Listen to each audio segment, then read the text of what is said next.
आज हम इस वीडियो में पढ़ने जा रहे हैं क्लास 9th। लॉकडाउन है, आप सभी को पढ़ना होगा, सबकी ई क्लासेस चल रही है। तो मैंने भी कोशिश की है कि इस वीडियो में मैं आपको फिजिक्स के बेसिक्स पढ़ाना चालू करूं, जिससे कि आपको हेल्प मिल सकती है। तो वीडियो को लास्ट तक देखें, काफ़ी अच्छे पॉइंट्स हैं। और मैं सबसे पहले पढ़ाने जा रहा हूँ फिजिक्स का चैप्टर फर्स्ट, मोशन। इस वाले चैप्टर में मैं कुछ पॉइंट्स कवर करूंगा, जैसे कि motion and its types and distance and displacement, जो कि थोड़ा पेपर के लिए, पहले टेस्ट के लिए थोड़ा इम्पोर्टेंट भी रहते हैं। वीडियो को लास्ट तक देखें तो थोड़ा समझ में आएगा हर एक टॉपिक के बारे में। Motion chapter first, physics. In this video we cover topics like motion and its type, distance and displacement. Next video में अपन scalar, vector, quantity, uniform, non uniform motion और आगे भी करेंगे। अभी हम सबसे पहले मोशन जो कि एक चैप्टर का नाम है, तो सबसे पहले उसकी डेफिनेशन। आप इस डेफिनेशन को पॉज करके लिख भी सकते हैं, आपके पेपर में एकदम करेक्ट मानी जाएगी। तो डेफिनेशन होगी मोशन की, any object is said to be motion when it position changes with passage of time. इसका मतलब ये है कि कोई भी ऑब्जेक्ट मोशन, जैसे मोशन पता भी चल रहा है कि ऑब्जेक्ट मोशन मतलब मूव कर रहा है, तो कोई भी ऑब्जेक्ट तब मोशन में माना जाएगा जब वो मूव करे विथ रिस्पेक्ट टू टाइम। मतलब टाइम तो कवर होगा ही, टाइम तो चल ही रहा है लगातार, लेकिन अगर वो डिस्टेंस भी कवर कर रहा है, मतलब कुछ दूर जा रहा है, तो उसको अपन बोल देते हैं वो क्या है, मोशन है। तो मोशन, जैसे मान लीजिए पेन है, ये पेन अब यहाँ से यहाँ पहुंच गया, इतना डिस्टेंस कवर किया, टाइम तो 1 सेकंड लग गया, तो 1 सेकंड में इतना डिस्टेंस कवर कर रहा है, मतलब वो डिस्टेंस तो कवर कर ही रहा है। मतलब डिस्टेंस अगर टाइम के साथ कोई चीज कवर करे, मूव हो, तो उसको अपन बोलते हैं मोशन। अब हम बात करेंगे मोशन के टाइप्स की। तो there are 3 types of motion. First linear motion, second circular motion and third is periodic motion. तो लीनियर मोशन, जैसा कि नाम, सब एक एक करके हम सबके बारे में पढ़ेंगे, उसकी डेफिनेशन और एग्जाम्पल जो कि पेपर में आते रहते हैं।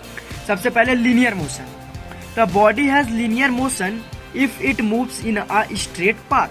तो लीनियर से पता चलता है कि लीनियर यानी स्ट्रेट, जैसे आपका हाईवे होता है, मतलब नो टर्न, सिर्फ स्ट्रेट हाईवे, उसी टाइप का लीनियर मोशन में भी रहता है। कोई भी बॉडी जब स्ट्रेट पाथ में चल रही हो, विद टाइम के साथ अगर वो स्ट्रेट पाथ में मूव कर रही हो, तो उसको बोलते हैं अपन लीनियर मोशन। इसका एग्जाम्पल हो सकता है आपके पास moving a car on straight road. मतलब जब कोई कार स्ट्रेट रोड में मूव करती है, तो वो किसका एग्जाम्पल है, example of linear motion.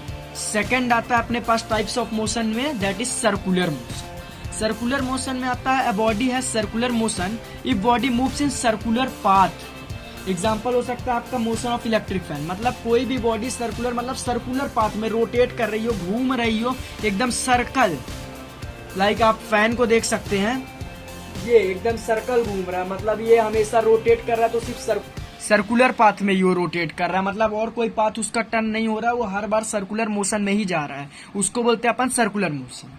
Third type आता है पीरियोडिक मोशन।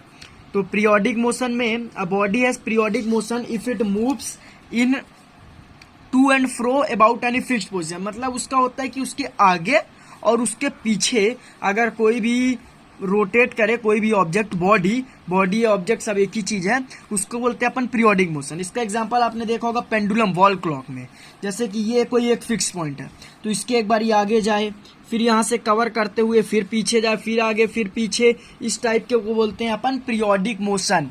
मतलब body moves to and fro about any fixed position, that is known as periodic motion. Motion and in types वहां पर खत्म हो गए। अब अपन पढ़ेंगे नेक्स्ट टॉपिक जो है अपना, दैट इज डिस्टेंस। तो डिस्टेंस होता है the length of actual path travelled by an object with time. मतलब कोई भी लेंथ किसी भी ऑब्जेक्ट की जो कि एक्चुअल पाथ ट्रेवल्ड करे। मतलब अगर कोई पॉइंट यहाँ है, यहाँ से 3 सेंटीमीटर मान लो यहाँ गया, यहाँ से 4 सेंटीमीटर, यहाँ वापस आ गया 5 सेंटीमीटर। मान लो ये 3 सेंटीमीटर है, ये 4 सेंटीमीटर है और ये 5 सेंटीमीटर है, तो जो इसका डिस्टेंस हो जाएगा, तो डिस्टेंस यानी टोटल लेंथ। तो टोटल लेंथ में ये नहीं कि एक बार 3 गया, इसमें टोटल कैलकुलेट होगा आपका 3 centimetre plus 4 centimetre plus 5 centimetre means 12 centimetre इसका टोटल डिस्टेंस हो गया। Distance means total length of actual path travelled by an object. मतलब कोई भी ऑब्जेक्ट जितना टोटल उसका डिस्टेंस कवर हो, उसको बोलते हैं अपन डिस्टेंस। और displacement, the shortest distance between initial and final position. इसका मतलब ये होता है कि जैसे डिस्टेंस में अपन का टोटल पाथ कवर हो रहा था, मतलब अगर ऑब्जेक्ट यहाँ से भी चला तो यहाँ मतलब टोटल, लेकिन डिस्प्लेसमेंट, ये हमेशा डिफरेंस पूछा जाता है डिस्टेंस और डिस्प्लेसमेंट पेपर में, that is very important for your class 9th। तो the shortest distance between initial and final position means, shortest distance means अगर ये ऑब्जेक्ट यहाँ से यहाँ तो आ गया, लेकिन अगर इसका डिस्प्लेसमेंट निकालना है ना तो ये पूरा ये नहीं कैलकुलेट होगा, इसका ये डिस्टेंस कैलकुलेट होगा, ये वाला, क्योंकि शॉर्टेस्ट ये शॉर्टेस्ट यानी एकदम सीधा ये डिस्टेंस मान लीजिए 2 है तो इसका डिस्प्लेसमेंट हो जाएगा 2 सेंटीमीटर, ना कि 12 सेंटीमीटर। 12 सेंटीमीटर होता है डिस्टेंस, लेकिन ये डिस्प्लेसमेंट है, मतलब शॉर्टेस्ट डिस्टेंस, मतलब जो एकदम सीधा रास्ता हो, सबसे छोटा रास्ता, उसको बोलते हैं डिस्प्लेसमेंट। डिस्टेंस होती है टोटल लेंथ। डिस्टेंस यानी वो लेंथ ट्रेवल्ड करता है, मतलब वो कभी भी जीरो नहीं हो सकती, ये एक बेसिक डिफरेंस है। लेकिन जो डिस्प्लेसमेंट है वो जीरो हो सकता है, क्यों? क्योंकि अगर डिस्प्लेसमेंट मान लो तुम्हारी बॉडी यहाँ गई दोबारा यहाँ वापस आ गई, तो shortest distance initial and final position. Initial position मतलब वो जहाँ से चालू हो कोई चीज, जैसे यहाँ से चालू हुई और फाइनल भी पहुंच गई यहीं, मतलब दोनों एक ही जगह में, तो इसके शॉर्टेस्ट डिस्टेंस क्या हो जाएगा, यहाँ पे डिस्प्लेसमेंट क्या हो जाएगा, यहाँ पे डिस्प्लेसमेंट हो जाएगा 0, क्योंकि वो उसी पोजीशन पर है।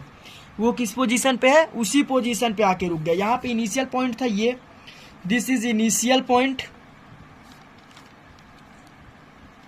And this is final point.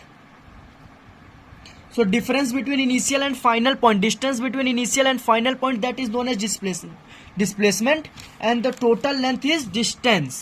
तो distance never be zero, but displacement zero हो सकता है अगर वो वहीं पे रिटर्न आ जाए, जैसे कि रेस में होता है, आप किसी चीज को छू कर वापस आ गए, तो अगर वो आपकी रेस 200 की है तो 100 जाना 100 आना, तो उसका डिस्टेंस तो 200 हो गया। लेकिन अगर डिस्प्लेसमेंट का भी कोई पूछे तो उसका जाना और आना मिला के उसका डिस्प्लेसमेंट वो उसी पॉइंट पे आ गया, तो उसका डिस्प्लेसमेंट हो जाएगा 0।